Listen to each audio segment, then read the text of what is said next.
Hello, my name is Jeff Kapaska, and I'm the fisheries biometrician for the Iowa Department of Natural Resources.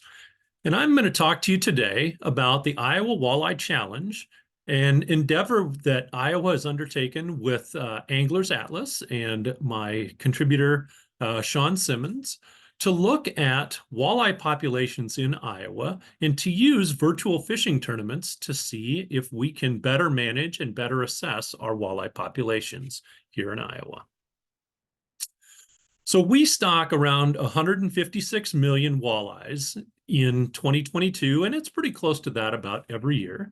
And in 2022, we put those fish in 57 different water bodies, and that was about a $740,000 investment into the walleye fishery in Iowa. And that is a lot of money that goes into the water. So once we put that money and those fish in the water, what do we do to figure out what's happened to them? One thing we do is electrofishing surveys. We do standardized 15-minute runs, and we do those in the spring or in the fall on most of our inland systems. And there's summer wing dam sampling that happens on the Mississippi River. In addition to electrofishing, we set gill nets either in the spring or in the fall. And this picture is of that endeavor at Clear Lake. We set them for a couple of hours, and then we go and collect the fish and see what we've harvested. So this chart shows our data from those electrofishing and gill netting efforts from 2023. And you can see the length of the bar is how many fish were collected. And that vertical dashed line is at 100 fish. And we need about 100 fish to be able to generate what we call a length frequency histogram that tells us how many fish are in each length category in that population, and it provides us some pretty good information. So in 2022 and 2023, about 30% of our stocked water bodies were ones that we got enough fish collected to be able to create these histograms. Let's zoom in a little bit on Brushy Creek Lake. In 2023, we captured 508 fish out of that system. And here is what that length frequency histogram looks like. So there's a lot of fish down just under 15 inches, from about 13 to 15 inches. Another year class of fish at about 17 and 18 inches. And then a bunch of larger fish out there, which are great. It's a really good fishery, and some smaller fish. So this is what we're trying to get at, to be able to assess that population at Brushy Creek or in any of the variety of these systems where we have walleye populations. So about 30% of those water bodies we put the fish into and we learn something about. But we put fish into a lot more systems. Once the fish go in, sometimes that's just a little bit of a black box. 70 to 75% of the stocked systems are never sampled. So much of that investment is never assessed. And that's not the best. We would like to know a little bit more about those populations in more of those systems. So how do we do that assessment? How do we acquire more data? Well, one way would be to hire more employees to send them out and to collect more data. That's pretty expensive. It's challenging. The time frame in which walleyes can be accurately sampled is limited. They go shallow and are susceptible to our nets and our shocking only in the spring and in the fall. So the majority of the year, that's just really not a viable option. So is there another way? Well, how about if we engage with our anglers? Working with anglers, doing citizen science, that's a pretty interesting, and maybe that's a possibility. So that's what we have engaged in with this Walleye Challenge. Both in 2022 and in 23, we ran this event from May 1st to June 30th and charged an entry fee of $25, gave away prizes, and the anglers collected the data for us. So how did it work? Well, this is the information from 2022. We had 70 anglers fish 41 different water bodies across the state of Iowa. There were 550 trips taken, and you can see this bubble chart shows those number of trips. So the highest number of trips occurred at Clear Lake and at Big Creek Lake, but we also had pretty good participation on Pool 16 of the Mississippi River, Rathbun, Brushy Creek, and up at Spirit Lake, and in general, the Iowa Great Lakes, Okoboji area. Now let's look at the catches. And again, we had the most trips to Clear Lake, and we had the highest number of catches at Clear Lake and at Big Creek Lake. Also decent numbers of fish caught at Pool 16, Rathbun, Brushy Creek, and Spirit Lake. And catches all around the state. So things went pretty well. It was for the first year, the first time trying to do something new, we thought things went all right. The results look pretty good too. This is a comparison between the data we got from electrofishing at Big Creek Lake by Des Moines in the fall of 2021 and the information provided by our anglers through the tournament in 2022. The way to statistically assess this is called a KS test, and this does pass the KS test. It means that the population sampled by electrofishing and the population sampled by the anglers out fishing come from the same overall population, or at least they are both measuring that population similarly. So that was good news. Not all of our systems matched up this well, but this one did. So it gave us some hope that this might be a worthwhile thing to continue working on. So what's the fish story here? Well, the results were good, not great. We could have used a few other things to happen and help us out. One thing, we don't feel like we got enough data. We would have liked to see more catches from more places. And to get that, we felt like we needed more participation. So it was back to the drawing board, or in this case, back to the measuring board. So now what do? How do we try and get better for 2023? Well, we felt like we could have done better planning. So we went back and did some more planning, tried to figure some things out, broadened our group of participants, asked questions of the folks that had fished in the tournament in 2022, got some suggestions from them. So we did better planning. We did more planning. We tried to build some more partnerships. We worked with some of our angler clubs. We got more participation from the Mississippi Walleye Club, for example. We were working with our local bait shops to try and provide some local prizing to try and get people to participate at more areas and give them some incentive to do that. And for those local businesses to be able to reward some of the folks that frequented their operations. We tried to get the word out. In fact, we sent over 1 million emails out from the Iowa DNR to our anglers about these local prizes, about the event in general. So we flooded their email inbox. And we also tried to get that word out via social media, especially over Facebook with some Facebook groups and things along those lines. So we get to the end of our event in 2023. And we increased to 75 water bodies from 41 the year before. We increased from 70 anglers to 88 anglers. We increased from 550 trips taken to 732. And you can see the distribution of those trips here. A lot of trips, again, to Big Creek in the Des Moines area, and a lot more trips on the Mississippi River than what we saw in 2022. And about those fish, we saw really high catches at 4 of those same systems that we had seen before. The catches at Clear Lake, Brushy Creek, Big Creek, and Rathbun accounted for about 60% of the overall fish caught in this. And we also saw a lot more fish caught on the Mississippi River than what we had seen previously. How about those comparisons? Does the data match up to what we do in our electrofishing surveys? So we're going to look at Brushy Creek again. And this is our fall electrofishing data in the blue and our tournament catch in the red. And they do match up nicely. I think they're telling the same story. This does not pass the KS test. So statistically, they are not the same.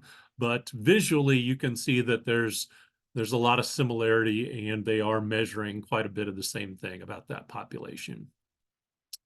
There were a lot of catches at Clear Lake, so I'm going to show you the link frequency from that system. Over 360 fish caught there, and a really great population, probably our best fish population in the state there at Clear Lake, and a lot of fish in that 12 to 15 inch size range. So the future looks outstanding there. Pool 11, phenomenal fishery on the Mississippi River. You can see all those fish 20 inches and larger that were caught. We had just under 100 fish caught at this system, but showing you this chart and showing you that there's just really an outstanding fishery there on Pool 11. Now I'm going to show you something that looks really wacky and complex, and that's on purpose. We want to know about the fish in each of these systems, but since we have anglers participating in this, there's probably something that the anglers are telling us about our fisheries and where they want to fish, what they want to do. So this is a map of all of the zip codes in the state of Iowa. I don't necessarily know who all the anglers are, but the data that I get tells me their zip code, so they live in this certain general area. And it tells me the trips that they went on. So the blue dots are different water bodies across the state. And we kind of see in southwest Iowa there that anglers are staying pretty close to home. But we see a lot of trips being taken from the Des Moines area to a variety of places. And down in southern Iowa, it looks like a lot of folks are headed to Rathbun. Up in northern Iowa, a lot of folks headed to Clear Lake. But this can start to hurt your eyes. We do want to know who went fishing where, and we want to try and figure out what we can about why. Let's take a look at this in a little different way. So this scatter plot kind of shows the same data. On the left and vertically, we see the total number of trips to individual water bodies, and across the bottom, the distance to that water body. So I pulled out the Iowa Great Lakes, the Okoboji Lakes, and those are the red dots. And you can see that people will travel a long distance, up to 150 miles or so, probably from Des Moines up to their home on Okoboji somewhere. So a lot of folks traveling a long distance to go to those systems, and a few locals fishing them as well. And then also looking at some of our Mississippi River pools. So those pools further to the right on this chart are pools that people don't live very close to. Pool 14, pool 13, not very close to our population centers. However, those yellow dots further to the left are those pools that are close to Davenport and Dubuque. So people not traveling as far for those fisheries, but people are traveling to some of those better fisheries in pools 13 and 14. Our last angler survey told us something interesting about this chart as well. That vertical bar is at 20 miles, and we know from that survey that about 55% of our anglers are going to travel 25 miles or less to fish. And in the Walleye Challenge in 2023, it was actually higher than that. Only about 60% of our anglers were not traveling very far, 20 miles or less. And a lot of that is dominated by that highest point on this chart. That is Big Creek. We're going to look at that in a little bit. But a whole lot of trips to Big Creek from not very far away. Additionally, our anglers told us that about 17% of Iowans would travel 50 miles or more to go fishing, and those are folks that are pretty avid anglers. And in the Walleye Challenge, I think we had even more of those avid anglers. We saw a 50% increase. 26% of our fishing trips were 50 miles or longer. So avid anglers are traveling a distance to go to those really high, really quality walleye fisheries. All right, let's dive in on this data just a little bit more. First off, this is Big Creek, 136 trips to Big Creek. Big Creek is in central Iowa, really close to the Des Moines metropolitan area. A lot of those trips just down and to the right from the blue dot of Big Creek are from the Des Moines area. We had 22 anglers take 163 trips. There were just under 600 fish caught in 2023 at Big Creek, and it's a 30-mile or a 13-mile trip to fish there. Let's take a look at a different one. This is Clear Lake, probably our highest quality walleye fishery in the state of Iowa right now. And in 2023, we had 9 anglers take 38 trips. They caught over 360 fish. And on average, it was a 75-mile trip one way for anglers to go fish at that system. And one more, we're going to look at Rathbun. We had 14 anglers take a number of trips there, 334 fish caught, and on average, just under a 60-mile trip to fish at Rathbun. So this is another high-quality fishery. Anglers are traveling a distance to that. So in general, we've got some really high-quality fisheries that anglers are traveling a long distance to go to. And if there's a high-quality fishery close to home, they're gonna fish that. Like I said before, about 60% of our trips to these 3 systems plus Brushy Creek, and much less pressure on the remaining systems throughout Iowa. All right, so whole lot of information. How does this all come together? What have we learned in our School of Hard Knocks so far? Well, first and foremost, I think getting people to join and participate is hard work. We, like I said, sent out about 1 million emails, and we got 88 anglers to participate. So trying to provide information to people via email is not the most successful. That got knocked out. We also did some social media, a lot of social media, Facebook posts, Facebook groups, podcasts, other social media stuff. Once again, we only got 88 anglers to, we had over 500 anglers like the Facebook page, but liking something and taking action and signing up and going out there to fish, those are not the same. So social media kind of took it on the chin also in 2023.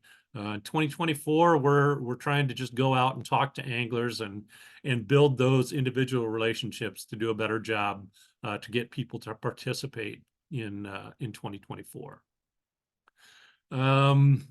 Another thing we hear often, why would I want to do that? People just want to steal my secret fishing spot.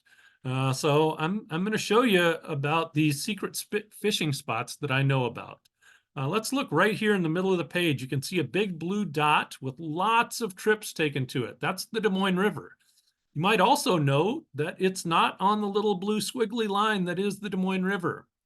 When we take an average location, the center point of this line that strings from Minnesota to Missouri, that center point doesn't necessarily land in the water, on the water.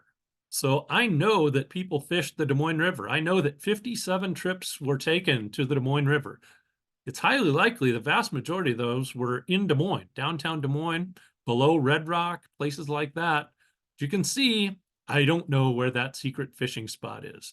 And if you look all over the place, the majority of these blue dots don't land on the blue line. I don't know your favorite fishing spot, anybody's favorite fishing spot. What I do know is that secret spots stay secret. I'm not going to know where your spot is, and neither is anybody else participating in this event. Citizen science, that's what this endeavor has become all about, and that's what we're trying to accomplish here. We got people, we're out in the water, they're collecting data. I think the future is developing more of these partnerships among agencies, with anglers, with the sport fishing industry. The more we can do to engage in citizen science, engage with our anglers, do a great job managing these systems together, that's going to be the key to effective resource management in the future. What else have we learned? Well, from 2022 to 2023, we saw an increase in the number of anglers that participated. Didn't get as high as I wanted, but it got better. We saw an increase in the number of fish caught. We've now got 4,800 more fish links collected from over 70, almost 80 different water bodies, data that we didn't have before. We had, like I said, 70 to 80 more water bodies that we have data on. We didn't have data on all those systems before. So these are all good things. It's improving. We're getting better. I also think as we're looking at arrows and thinking about trajectories that the prize structure that we've had the last couple years also caused trajectories. The most fish prize that we've had the last 2 years created some challenges. And so we're going to swap that out with a most water bodies fished prize for 2024. We also noticed that local prizing did not really drive up participation in 2023. So we're looking at having some larger grand prizes in 2024 and see if that is going to help drive participation a little bit higher as well. How about those 2024 plans? Well, we're expanding this all across the Midwest. We got a grant from the U.S. Fish and Wildlife Service to not just do this in Iowa anymore, but to see if we can take this out to a broader scale. So the highlighted area there is the Midwest and parts of U.S. and Canada, and this is where we're expanding this effort to in 2024. So here in Iowa, our plan is to run from March 30 through June 30. We are going to have prizes for most water bodies fished. And at the end, these grand prizes, it's going to be a random draw. Every fish caught is basically equal to a lottery ticket. So the number of fish that are entered determines to a degree your likelihood or the better your chances are to win one of those grand prizes. We've got a little bit different entry thing going on. We are allowing for people to enter for free this year. And then we're also going to have the $25 that we had last year. Free entries are going to get some merchandise from some sponsors, and they're going to be eligible for one of the grand prize drawings at the end. They're not eligible for those cash prizes every week or every other week, like our paid entries are going to be. We're going to have drawings every 2 weeks for the random draws. We're also going to have a hard luck prize. We're going to issue prizes for the most water bodies fished in every 2-week time frame, as well as the longest walleye. And this will be Iowa anglers competing against other Iowa anglers. And the same will happen for all the other states. You're going to compete locally within your state on that week to week or every 2 weeks. You're not going to be competing against the biggest walleye from Lake Erie. You're going to be competing against other folks from Iowa or Illinois. And then at the end, like I said, every fish entered is a lottery ticket for those grand prize drawings from across the entire Midwest. And how about those grand prizes? We've got 2 for sure right now, 2 week-long fishing trips. One at Evergreen Lodge on Lac Sewell, fantastic walleye fishery up in Ontario. And the Sunset Country Travel Association is also offering another week-long fishing trip up into Canada. And we're working on additional prizes beyond this, but we've got these 2 locked up so far. Can see all these provinces and U.S. states are going to be involved in this endeavor. From May 1st to June 30th, we're going to have these northern provinces and states. That's the time frame for the event up there after the ice comes off and after their openers in May. And then the southern part, we're going to run from March 30 to June 30. And once again, here's my contact information.